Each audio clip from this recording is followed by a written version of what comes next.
Irmãos, nós estamos em Gênesis 4. Hoje vamos caminhar quase para o finalzinho do texto. Os versículos 17 a 24 vão ficar faltando no capítulo 4 somente. 2 versículos que nós vamos estudar na próxima semana. Mas é importante conhecer esses versículos que nós lemos porque eles nos ajudam a compreender especialmente o mundo em que nós vivemos, as coisas como elas são.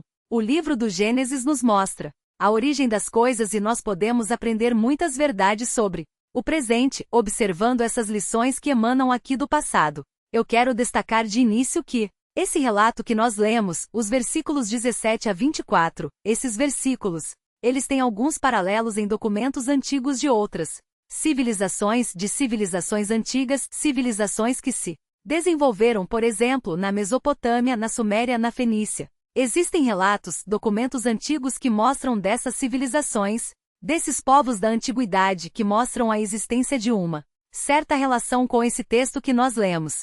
E isso indica, talvez, uma antiga memória cultural. Povos que guardaram tradições antigas nas suas culturas aí desenvolvidas ao longo dos séculos. E esses indícios que nós vemos nas outras civilizações, em documentos de outras civilizações, esses indícios que mostram um certo paralelo com o texto bíblico apontam para o fato da historicidade de um texto como esse. São sinais, são pistas de que, na memória de povos, de outros lugares, povos antigos, essas realidades narradas aqui no texto de Gênesis estavam presentes. É claro que de forma um pouco deturpada, de forma um pouco modificada por causa do passar dos séculos, mas alguns elementos estão presentes ali, alguns nomes parecidos. Alguns relatos parecidos apontando para a historicidade, para a confirmação de um texto como esse que nós lemos aqui como algo histórico, algo que realmente aconteceu. Outro fator que eu quero destacar antes de entrarmos nos versículos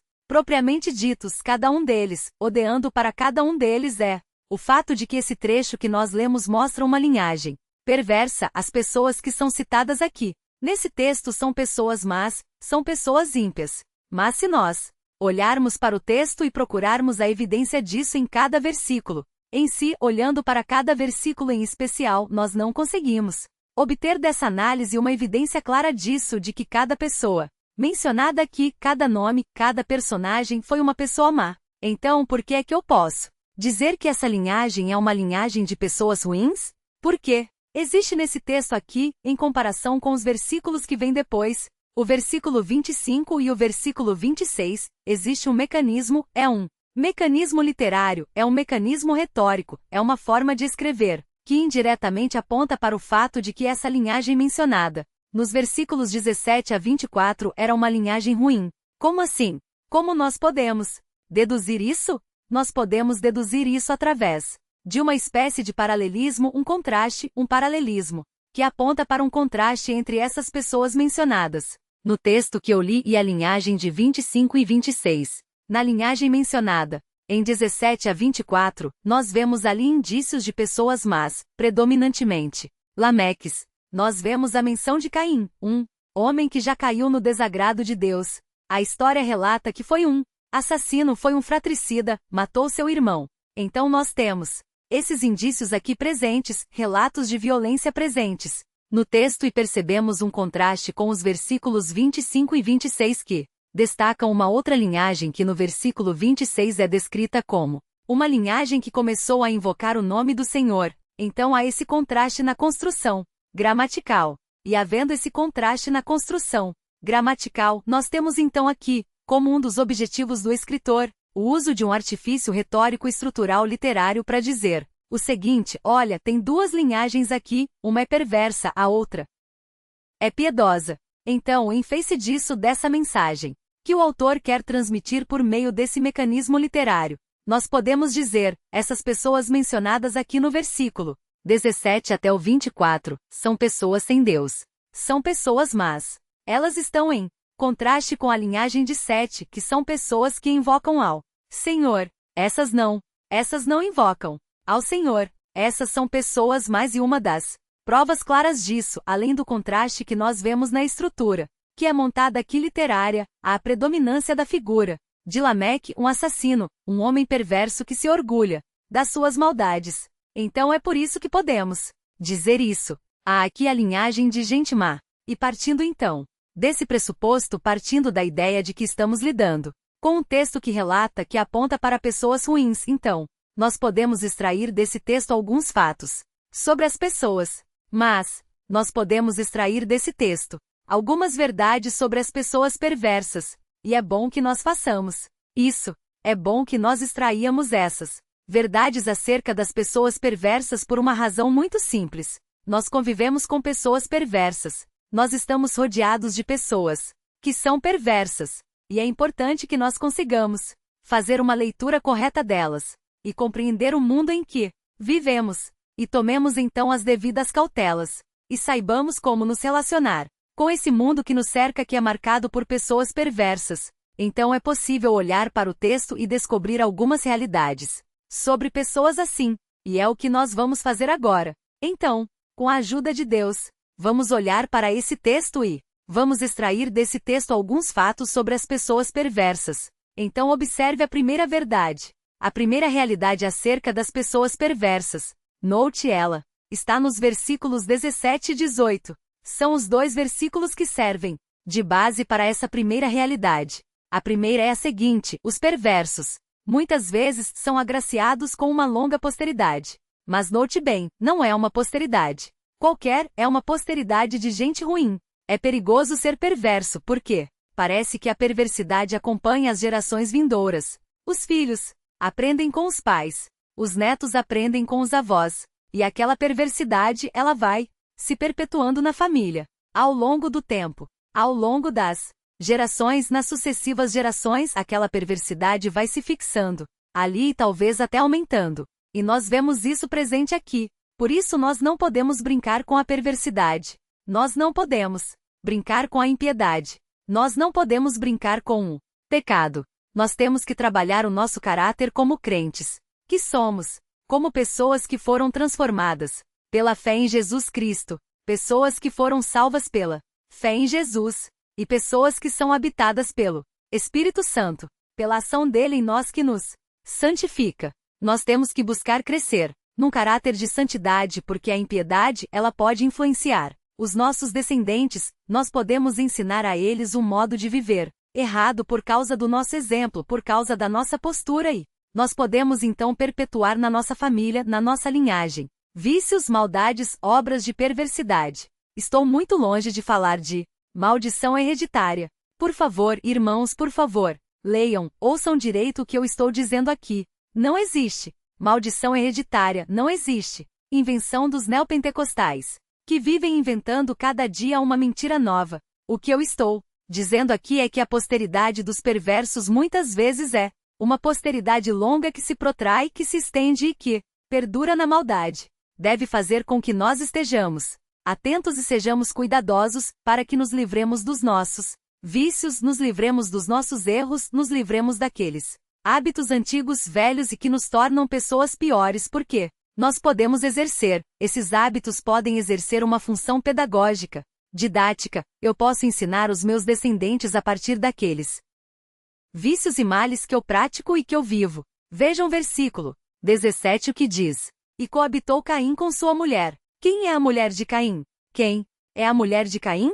Já falamos sobre isso aqui algumas semanas atrás, não vou repetir agora. Mas se os irmãos olharem o capítulo 5, versículo 4, os irmãos verão o seguinte: 5, 4. Depois que gerou a Sete, viveu Adão 800 anos e teve filhos e filhas. Então, o que nós temos aqui certamente é o casamento de um homem com uma irmã sua. Isso, naqueles dias, era necessário para que houvesse a proliferação da raça. Mais tarde, a lei mosaica proibiu isso, porque não era mais necessário. Então a lei proibiu. Mas nessa época aqui, isso era necessário para a proliferação, a multiplicação da espécie humana. Caim, em algum momento da sua vida, Adão teve muitos filhos e muitas filhas. Adão viveu 930 anos e teve filhos e filhas. Em algum momento, diante das talvez centenas de filhos que Adão teve nesse período tão longo, Caim se achegou à sua irmã e se casou com uma de suas irmãs. O texto diz que eles tiveram um filho. O texto diz que a sua esposa, a esposa de Caim, deu à luz Enoche. E vejam o que acontece. Na sequência, o texto diz: Caim edificou uma cidade e lhe chamou Enosh, o nome do seu filho.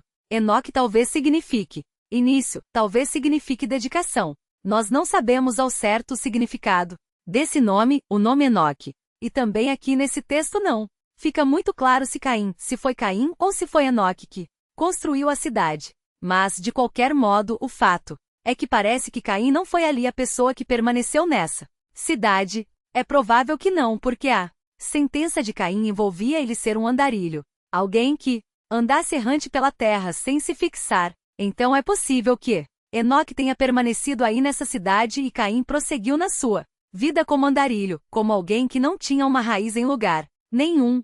Por que isso é dito aqui? Porque a primeira cidade que surge é fundada por uma linhagem perversa. Por quê? Nós temos que lembrar dos leitores originais. Os leitores originais do livro de Gênesis eram as pessoas, eram os israelitas que estavam caminhando para Canaã para tomar aquela terra, e eles teriam que destruir as cidades. Então, é possível que Moisés esteja pintando na mente dos seus leitores a noção de que aquelas cidades tendo sido fundadas por pessoas distantes de Deus, como a cidade de Caim, aquelas cidades mereciam ser destruídas. Então, o autor bíblico está colocando no coração daquele povo que caminha para Canaã a noção de que as cidades tiveram uma origem má. As cidades são ruins.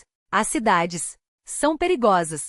Quem originou as cidades foi uma geração perversa e não temente a Deus. Bem, diante disso nós olhamos para nós e pensamos assim, tá bom, mas eu não estou caminhando para nenhuma terra e não tenho que destruir cidade nenhuma. Então para que esse texto serve para mim? Muito bem, excelente. Pergunta: qual a relevância de um texto desses para nós leitores do século 21 que não estamos caminhando para Canaã e não temos a tarefa de destruir cidade nenhuma, como aconteceu com aquela geração que entrou na terra e destruiu Jericó e outras cidades? Qual a relevância desse texto? Para nós? É simples. Nós devemos olhar para o contexto urbano com certa desconfiança. Como assim, pastor? Nós devemos lembrar que esses aglomerados de pessoas são geralmente aglomerações de pessoas que não temem a Deus, como a primeira cidade fundada. E sendo um aglomerado de pessoas que não temem a Deus, nós devemos ser cuidadosos no modo como nós nos relacionamos e no modo como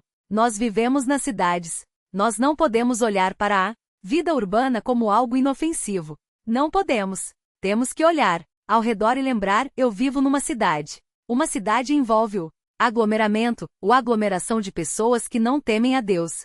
São muitas pessoas que não temem a Deus, que não têm temor da sua palavra, que não são obedientes ao Evangelho, que estão juntas. Uma só já representa uma certa ameaça. Imaginem um conjunto tão grande delas juntos ali, todas ali unidas. Eu tenho que tomar cuidado com isso. Eu tenho que viver nesse contexto de forma cuidadosa, sábia e inteligente. Eu estou rodeado, apertado, cercado de pessoas perversas. Eu tenho que andar de maneira sóbria. Tenho que andar alerta. Tenho que tomar cuidado com seus costumes, sua cultura, seu modo de viver, seus valores. Tudo isso eu tenho que fugir disso aí. Eu tenho que viver na cidade. Atento, alerta, sabendo que viver na cidade é perigoso.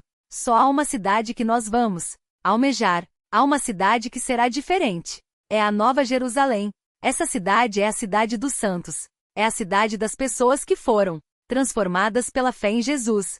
Fora vão ficar os perversos, todos eles, mas entrarão pelas portas os santos, os que lavaram as suas vestes no sangue do Cordeiro, que foram perdoados pela fé nele, que entregaram suas vidas a ele. São cidadãos da pátria celeste. Eles entrarão pelas portas dessa cidade santa e viverão ali. Nesta cidade, sim, esta cidade.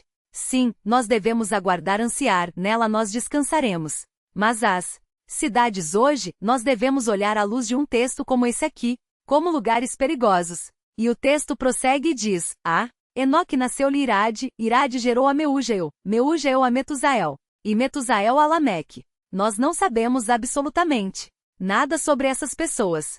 Nada, com exceção de Lameque. O foco da narrativa se fixa em Lameque. Não sabemos informações sobre essas pessoas, mas existe aqui uma indicação, uma amostra, uma prova de que Deus cumpriu a promessa que ele fez a Caim. Assim, olha, ninguém vai matar você, e o fato de Caim ter tido uma posteridade mostra isso.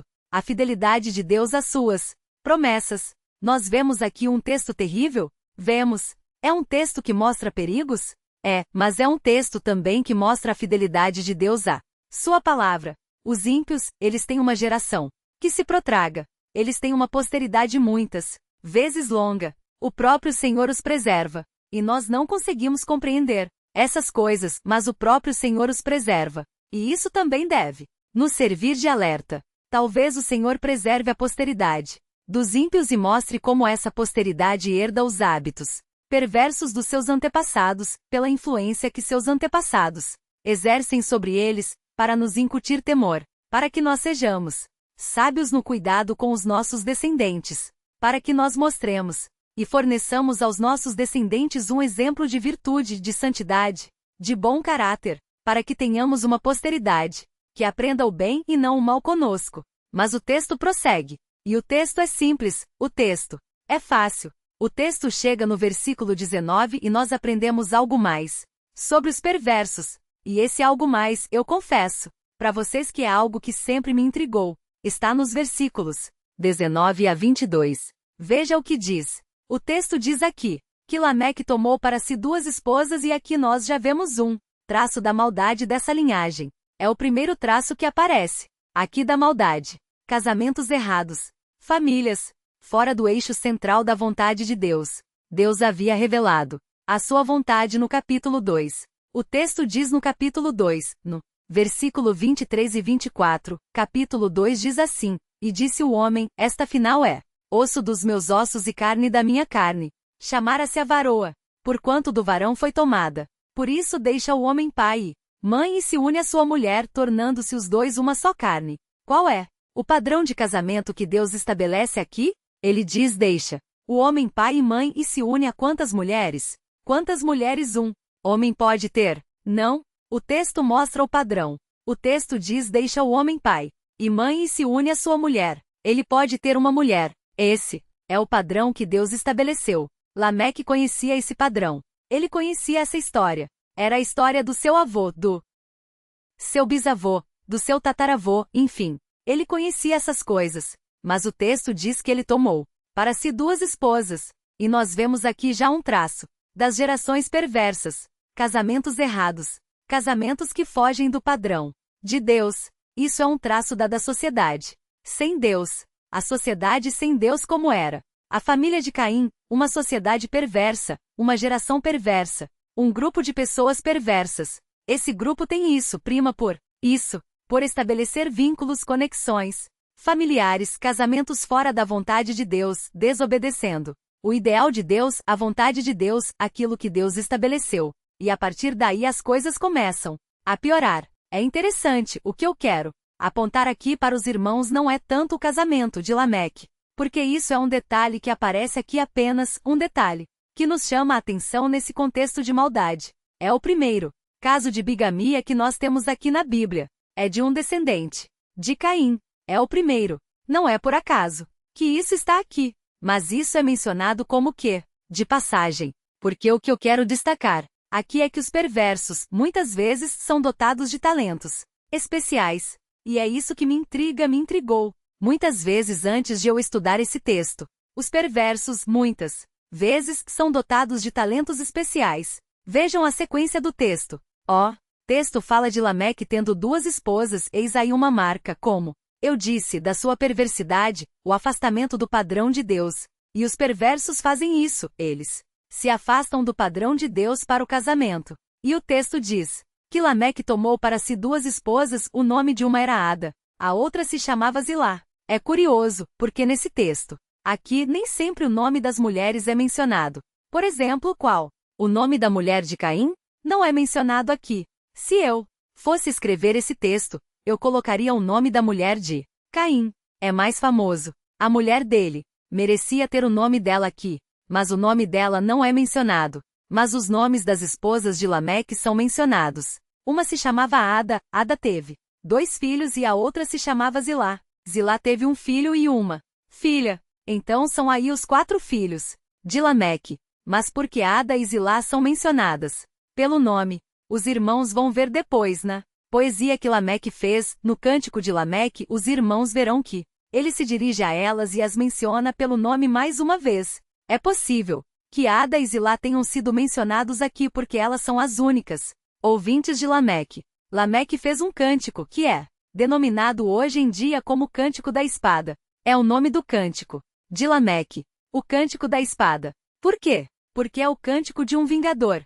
Caim será vingado 7 vezes. Lameque será vingado 70 vezes 7. Então é um vingador. Então, daí o nome do cântico, o Cântico da Espada. Agora quem ouviu o Cântico da Espada? Quem era o auditório de Lameque? Suas esposas, Ada e Zilar, e por serem elas as ouvintes. Por serem elas o auditório de Lameque, então elas são mencionadas pelo nome. Isso aqui talvez evoque o que o livro de Gênesis diz. O livro de Gênesis mostra, um pouquinho antes, quando ele fala no versículo 16 do capítulo 3, ele dizem: meio a dores de parto darás aos filhos, o teu desejo será para o teu marido e ele te governará. Parece que Ada e Zilá são obrigadas a escutar essas tolices do seu marido. Parece que aparece que há um eco aqui desse versículo. Olha, vocês vão ter que suportar algumas coisas. Vão ter que aguentar o discurso tolo do marido de vocês. Não fala qual é a reação de Ada e Zilá. Talvez elas ouvissem e fizessem assim. Olhassem uma para a outra. Fogo, né? É dose. Mas só fica por aí. Não é dito mais nada. Talvez seja. Vamos falar sobre isso daqui a pouquinho, um pouquinho mais. Daqui a pouquinho vamos falar um pouquinho mais sobre essa questão de Ada e Zilá. Vamos ver já já. Mas veja na sequência aqui, porque vai voltar para Ada e Zilá daqui a pouquinho. Mas veja na sequência aqui o que acontece. Nós estamos dizendo que os perversos muitas vezes são dotados de talentos especiais. Aí o texto prossegue, o texto fala que ele teve 2 esposas, Ada e Zilá, mencionadas aqui pelo nome e pelas razões que eu mencionei. E o texto diz no versículo 20, Ada deu à luz a Jabal. E quem é Jabal? O texto diz que este foi o pai dos que habitam em tendas e possuem gado. Nós temos aqui um homem inteligente. Esse homem chamado Jabal, ele aprendeu a desenvolver uma vida seminômade. O que é uma vida seminômade? Os patriarcas viveram uma vida seminômade. É a vida de quem? Peregrina, mas peregrina próximo das cidades. Por quê? Porque dependem da cidade para algum grau de segurança e a cidade depende deles também. Então esse homem desenvolveu esse modo de vida seminômade, até porque ele trabalhou e desenvolveu habilidades no campo da pecuária. Ele aprendeu a criar gado, a domesticar esses animais e a criar esses animais. E isso é bom. Ele desenvolveu isso. E talvez, certamente, ele vivia ali com suas tendas, próximo ali, talvez, da própria cidade que Enoque havia fundado, porque dependia dessa cidade, a cidade dependia dele também, e ele ali então criava gado e tirava dali o seu meio de subsistência. Nós vemos aqui uma habilidade especial. Ele é o pai da Friboi. Ele é o grande criador dessa noção de criação de gado. Ele desenvolveu habilidades técnicas e ficou conhecido por isso, por ser o pai dessas coisas. Mas, notem, o texto continua e vejam o versículo 21. O nome de seu irmão era Jubal. É o irmão dele, o nome é parecido. Este foi o pai de todos os que tocam harpa e flauta. Quem é esse homem? Esse homem é o Criador, é quem iniciou a arte musical. Isso é ruim? Não. Ele é um artista, esse homem. Ele criou a arte musical. Nós gostamos disso. Nós gostamos da arte musical. Aliás, essas coisas todas que compõem a civilização e que foram criadas pela descendência de Caim, nós desfrutamos delas. Não desfrutamos? Nós não desfrutamos. Das técnicas de pecuária? Desfrutamos. Nós não desfrutamos. Dos conhecimentos musicais que os incrédulos desenvolveram? Desfrutamos. Ou será que as nossas músicas, todos os conceitos musicais que nós temos foram criados por crentes? Claro que não. É claro que não. Os instrumentos musicais que tocamos foram todos inventados por crentes? Claro que não. Nós desfrutamos dessas coisas. E são coisas que nos foram legadas pelos descendentes de Caim. Os homens perversos podem desenvolver grandes habilidades, habilidades profissionais, habilidades artísticas. E vejam a sequência, o texto prossegue e fala assim: Zilá, a segunda esposa de Lameque. Zilá, por sua vez, deu à luz a Tubal-Caim, artífice de todo instrumento cortante. Esse homem, o texto fala de bronze e de ferro. Esse homem é o criador da metalurgia. Esse homem é o pai da tecnologia. Ele desenvolveu técnicas de fundição de cobre e ferro. Eu peguei algumas informações aqui, dizendo que o bronze já era derretido por volta do quarto milênio antes de Cristo. Já há indícios de uso do bronze, já sendo manuseado, derretido e usado para fazer ferramentas. O ferro foi expandido a partir de 1200 a.C., mas há evidências no terceiro milênio antes de Cristo de que ele já era usado. Quem criou essas coisas? Quem foi o primeiro a desenvolver essa arte da metalurgia, essa tecnologia? Foi esse homem, Tubal-Cainho. O que ele fazia? Instrumentos cortantes. Como assim? Quais são os instrumentos cortantes? Ele fazia instrumentos para arar a terra, para trabalhar na terra. E certamente, também fazia armas. Talvez Lameque tenha usado uma dessas armas para matar o jovem que ele falou que matou. Ele desenvolveu essas coisas. Nós temos aqui então a origem na civilização de fatores que são extremamente importantes para nós. A pecuária, a música, a metalurgia. Em termos mais gerais, nós temos aqui a origem do desenvolvimento de técnicas de trabalho. Nós temos aqui o desenvolvimento das artes. Nós temos aqui o desenvolvimento da tecnologia. E essas coisas são boas. Mas quem criou essas coisas foram os descendentes de Caim. Foi esse homem que dizia: então a gente não pode ouvir mais música. Então também não pode comer carne e nem usar faca. Mas foi filho de Caim. Mas foi o descendente de Caim também que inventaram também a pecuária. E inventaram também a metalurgia. Então, se você quiser ser coerente, para de ouvir música, para de usar faca e para de comer carne. Não tem como. Nós não podemos abandonar essas coisas. Nós vivemos com essas coisas. E tudo isso é bom. Mas o que nós queremos destacar aqui nesse ponto, irmãos, a arte, o desenvolvimento de técnicas de trabalho como a pecuária, a tecnologia, são as únicas contribuições dos ímpios que nós devemos usufruir só. Deus na administração da história. Por sua graça infinita, por sua bondade sem fim, ele estabeleceu o seguinte: os perversos vão contribuir com a civilização. E eles vão contribuir com 3 coisas: vão desenvolver técnicas de trabalho, vão desenvolver a arte, vão desenvolver a tecnologia. E isso vai ser bom, mas serão as únicas coisas que eles vão fornecer, nada mais. Nós somos crentes? Somos. O que devemos fazer? Nós devemos desfrutar dos incrédulos? Somente essas coisas, nada mais. Se nós buscarmos, por exemplo, a filosofia deles, aí nós erramos. Se nós buscarmos aprender com eles os seus valores, aí nós erramos. Se nós tentarmos aprender com eles noções de espiritualidade, de religião, aí nós erramos. Até onde podemos ir e abraçar o que eles têm? Até esses 3 pontos. Formas de trabalho, técnicas de trabalho, arte e tecnologia. Não é errado desfrutarmos disso. O Senhor dotou esses homens com isso, para que esses homens contribuíssem com a civilização com essas coisas. Mas é só isso que eles dão, nada mais, coisa nenhuma mais. Eu fico impressionado com essas coisas entre os ímpios. Eu vejo, por exemplo, a arte entre os ímpios. Os ímpios têm artistas muito melhores do que os cristãos. Muito melhores. Dificilmente nós encontramos entre os cristãos um homem com a capacidade de poesia de Chico Buarque de Holanda, por exemplo. Nós encontramos. Eu fico admirado com a capacidade desse homem.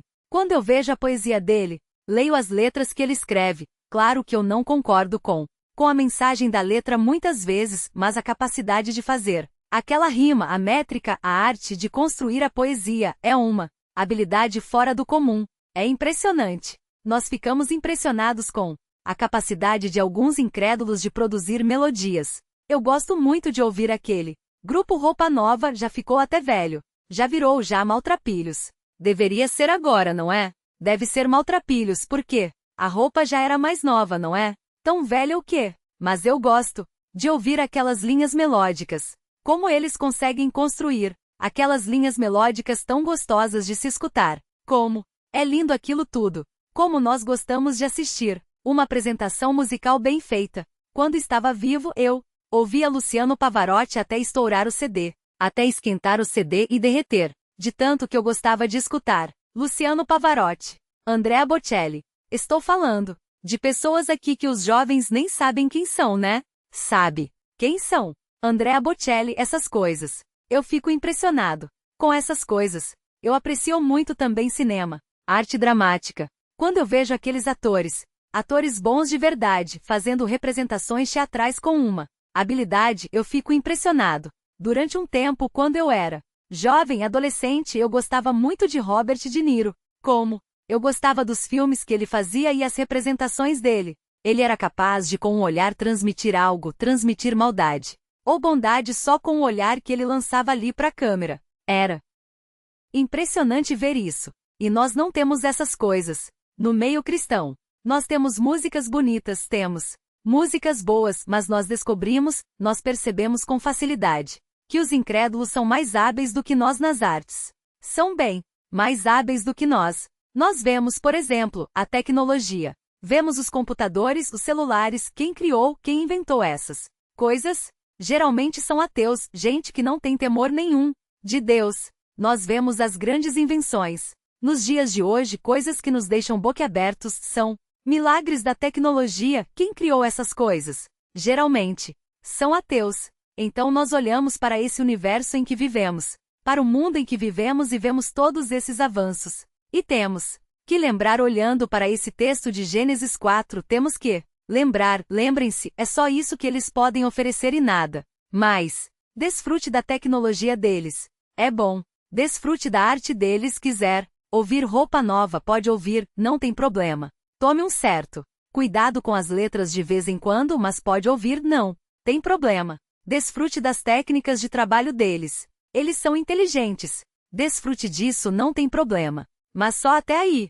Não desfrute de nada mais. Por quê? É só isso que eles vão te oferecer. Só. Não busque a filosofia deles. Não busque o pensamento deles. Não busque a moral deles. Não busque a religião deles. Não. Só essas coisas você deve buscar neles. Só. Porque é só isso que eles têm para oferecer. E o texto então caminha para o seu final. Nós olhamos então para o mundo ao nosso redor e aprendemos isso sobre os incrédulos. Compreendemos porque o mundo é como é, e caminhamos para o final do texto. E o final do texto mostra o cântico de Lameque. O texto focaliza em Lameque. E diz assim: e disse Lameque. E qual é o seu auditório? As suas esposas. Só elas o escutam, estão condenadas a isso. Estão condenadas a isso, tem que escutar. Aliás, é importante destacar isso aqui. O auditório de Lameque são suas esposas. E um parênteses deve ser aberto. Aqui, o cântico de Lameque é um cântico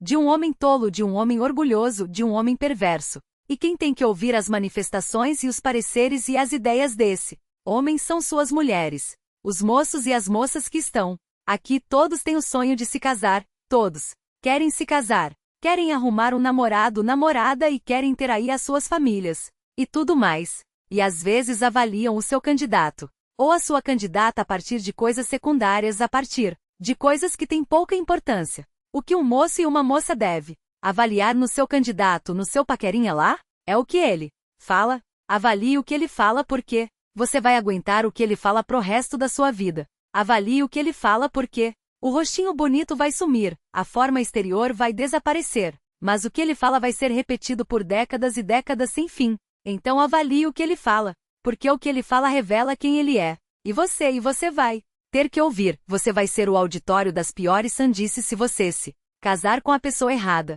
Ela vai dizer coisas e você terá que ficar quieto ou quieta para evitar problemas maiores e vai ter que conviver com isso até o fim da sua vida. Então avalie pelo que a pessoa fala quem ela é. A forma exterior vai passar. Veja o conteúdo da pessoa, o que ela tem dentro dela e que sai para fora em suas palavras. É muito preocupante isso. E eu costumo dizer para as minhas filhas o seguinte: todo jovem apaixonado é cego. Tudo. Não tem jeito. Todo jovem apaixonado é cego. Isso é normal. Nós não devemos nos preocupar tanto. Ele fica cego. É assim. O que não pode acontecer e que nós devemos cuidar, nós que estamos ao redor, os pais, os amigos, os líderes, os irmãos da igreja, é com o perigo do jovem ficar surdo e não escutar o que sai da boca da pessoa com quem ele está e não escutar as orientações e os alertas que vem dos pais, que vem dos irmãos, que vem dos amigos. O jovem fica surdo. Cego ele vai ficar mesmo, isso não tem cura. Mas a surdez nós podemos tentar ajudar. Por quê? Se ele ficar cego e não ficar surdo, há esperança. Mas se ele ficar cego e surdo, esse jovem está condenado a se casar com alguém e ser infeliz. E o pior é que 2 ou 3 meses depois do casamento, a cegueira vai embora e a surdez desaparece. Aí ele vê e começa a escutar. Ele diz assim: como é que eu não vi? Porque eu não escutei. Só que aí é tarde demais, aí não tem mais jeito. Então o jovem que está aqui na igreja, eu vou fechar já o parênteses, os jovens que estão aqui na igreja podem gostar de outro jovem, não tem problema, isso é bonito. Tem que acontecer. Pode ficar cego, não tem problema. Você vai ficar mesmo, não tem como escapar, não vai ficar cego. Mas não fique surdo. Não fique surdo. Avalie o que a pessoa diz. Avalie o que o seu namorado, sua namorada, o seu noivo, sua noiva diz. Pense, veja o conteúdo daquilo que ele diz. E considere o que os outros dizem. Seus pais, seus amigos crentes, as pessoas sábias ao seu redor. Escute, não fique surdo, porque se você ficar surdo, o perigo de você entrar num casamento destinado à ruína é muito grande. Nós vemos essas mulheres aqui, Ada e Zilá, ouvindo. E tem que ouvir esse homem as suas sandices, as suas tolices. Vejam o que o texto fala. E disse Lameque às suas esposas, Ada e Zila, ouvi-me, vós, mulheres de Lameque. Escutai o que passo a dizer-vos. Ele diz, matei um homem porque ele me feriu, e um rapaz porque me pisou. É interessante, os descendentes de Caim estão sempre envolvidos com brigas. O contexto deles é a violência. Sempre brigando. Parece que essa é uma marca dos perversos. Estão sempre envolvidos com brigas. O tempo todo. Nós olhamos, nós conhecemos as histórias das famílias sem Deus. É só gritaria. É só quebrar pau. É só xingamento. É só briga o tempo todo. Não conseguem viver em paz. Nós vemos isso aqui. Lameque fala que matou o homem, porque o feriu. Ele brigou com alguém. Fala que matou um rapaz, porque pisou ou machucou de algum modo ele. Sempre brigando, sempre com encrencas, sempre com problemas de relacionamento. Não sabe conviver. A linhagem de Caim é essa. É marcada por isso, por intrigas, por brigas, por encrencas o tempo todo. Os perversos são assim. Mas o que acontece aqui é que Lameque, ele se orgulha do mal que ele faz. Ele diz, eu matei um homem que me feriu, e eu matei um rapaz que me pisou. Ele se orgulha disso. Isso é errado. Especialmente um rapaz que me pisou. É um jovem. É alguém que não está totalmente desenvolvido. Não é um homem ainda. Não está na força de um homem já maduro. E ele mata esses jovenzinhos. Ele mata esse rapaz. Ele se orgulha disso. Isso é algo vergonhoso. Ele se orgulha disso. E nós vemos essa marca aqui, nessa poesia de Lameque, mostrando aqui algo mais sobre os perversos, mostrando a terceira verdade sobre os perversos. Os perversos, muitas vezes, se superam em malignidade. Nós vemos Lameque aqui superando Caim. Caim matou um, uma tem 2. Eu sou muito pior do que Caim. E mais, Lameque vai além. Ele diz no versículo 24, 7 vezes se tomará vingança de Caim. Quem fará isso? Quem tomará vingança? De Davi 7 vezes? Deus. Deus, não é? Deus vai vingar. Caim 7 vezes? Ok. Só que eu não preciso de Deus. Eu me vingo. Só que a minha vingança é pior do que a vingança de Deus. Deus guarde a sua vingança para os fracos. Guarde a sua vingança para Caim, que é fraco. Eu me vingo e a minha vingança é pior do que a sua. Eu não preciso adasilar. Eu não preciso da ajuda de Deus. Eu não preciso da vingança de Deus. Quem toca em mim, eu mesmo me vingo. Caim precisou da proteção divina? Caim precisou da vingança divina? Eu não. Tente alguém me tocar. Tente alguém me tocar e experimentará. De mim, não de Deus, uma vingança muito pior do que a vingança de Deus. Eu não preciso dele, eu cuido dos meus próprios problemas. E com isso nós vemos em Lameque que os perversos se superam em malignidade. Esse é o retrato dos perversos. Na família de Caim existe um microcosmo. O que é um microcosmo? É um universo pequenininho.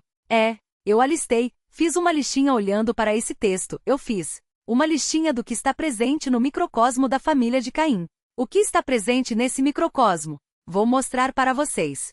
Olhando para o texto nós podemos detectar esses elementos. Eu vou listá-los. Aqui, eu fiz uma listinha e eu vou ler a listinha para vocês. E vocês verão como é esse microcosmos. Como é o universo da família de Caim. Vejam o que tem Em primeiro lugar, vida urbana, o aglomerado de pessoas sem Deus.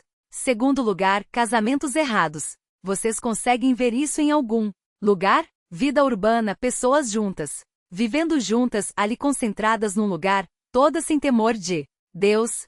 Segundo, casamentos errados. Terceiro, arte avançada. Conseguem ver isso em algum lugar? Quarto, tecnologia de alto nível. Conseguem ver isso em algum lugar? Quinto, injustiça violenta. O próximo, orgulho de fazer o mal. E por último, independência de Deus. Eu não preciso de Deus.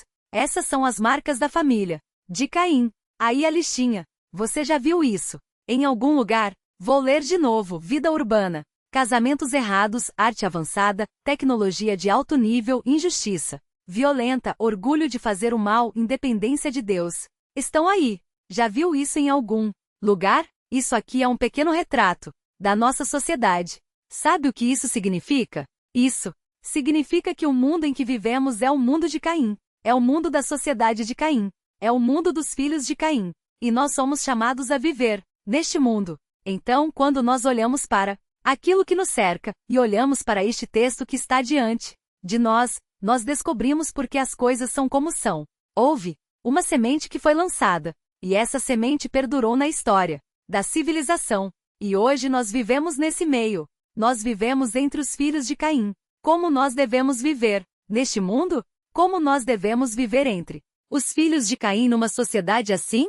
A Bíblia fala que nós devemos viver como luzeiros no mundo. Nós devemos ser chamas vivas, chamas santas e chamas belas, e devemos colocar a nossa luz não debaixo do armário, não debaixo dos móveis, devemos colocar a nossa luz no alto para que todos vejam a nossa luz e glorifiquem o nosso Pai que está nos céus. A Bíblia diz que nós devemos fazer a nossa luz brilhar. Nós não podemos acender uma luz, colocar embaixo da cama. Nós não podemos acender uma vela e colocar dentro do armário e fechar a porta. Não podemos fazer isso.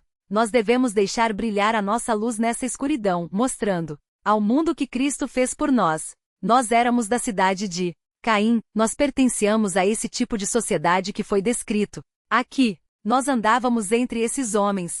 Nós tínhamos os seus valores, os seus costumes, os seus hábitos. Nós vivíamos assim, mas o Senhor nos resgatou e fez com que houvesse luz em nós, acendeu o nosso luzeiro e o Senhor diz: agora façam brilhar a luz de vocês. Vocês são a luz do mundo, façam essa luz brilhar. Mostrem ao mundo que vocês são pessoas transformadas pela fé em Jesus Cristo. Mostrem que Ele arrancou vocês desse meio, que vocês não têm mais relação nenhuma com essas coisas, que vocês pertencem a uma outra cidade, que vocês pertencem a uma outra linhagem, não a linhagem de Caim, a linhagem de Sete, aqueles que invocam o Senhor. Mostrem que vocês pertencem a essa linhagem, que a luz de vocês brilha na escuridão. Mostrem isso ao mundo, que o Senhor Jesus fez a luz de vocês brilhar, e façam com que as pessoas fendam essa luz em vocês, glorifiquem o Pai que está nos céus. Nós, o povo redimido, somos a única esperança para essa sociedade apodrecida em que nós vivemos.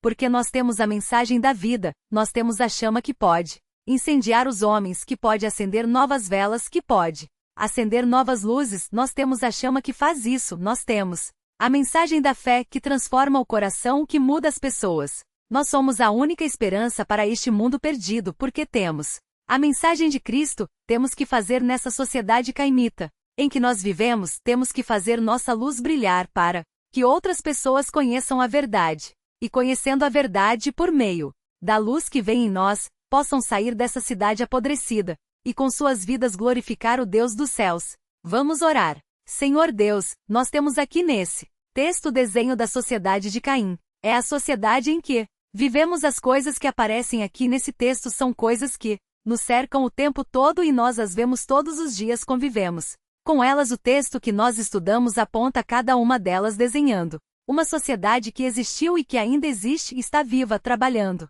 funcionando ao nosso redor. Mas, ó Deus, nós não pertencemos a esse grupo. Nós não pertencemos à sociedade dos perversos. Nós não pertencemos à cidade de Caim. Nós não pertencemos à linhagem de Caim. Nós pertencemos a uma outra cidade, a uma outra linhagem, porque o Senhor nos tirou dessas trevas e nos trouxe para a luz. Quando nós cremos no Evangelho, quando nos debruçamos diante da sua palavra e nos curvamos diante da cruz de Cristo. Senhor, ajuda-nos agora que somos luz na escuridão, ajuda-nos agora a brilhar em meio a essa sociedade corrompida, ajuda-nos a proclamar, a difundir a nossa luz, para que o mundo veja essas coisas. Conheça a salvação que Cristo dá, e abandone a Deus a cidade de Caim, e se aproxime do Senhor, e viva, de acordo com o seu querer, a vida da fé, a vida dos santos, a vida dos salvos. Deus ajuda-nos a compreender essas coisas, a termos ciência dessas coisas, e a desenvolvermos o nosso papel como crentes nesse mundo perdido. Nós pedimos isso, em nome de Jesus. Amém.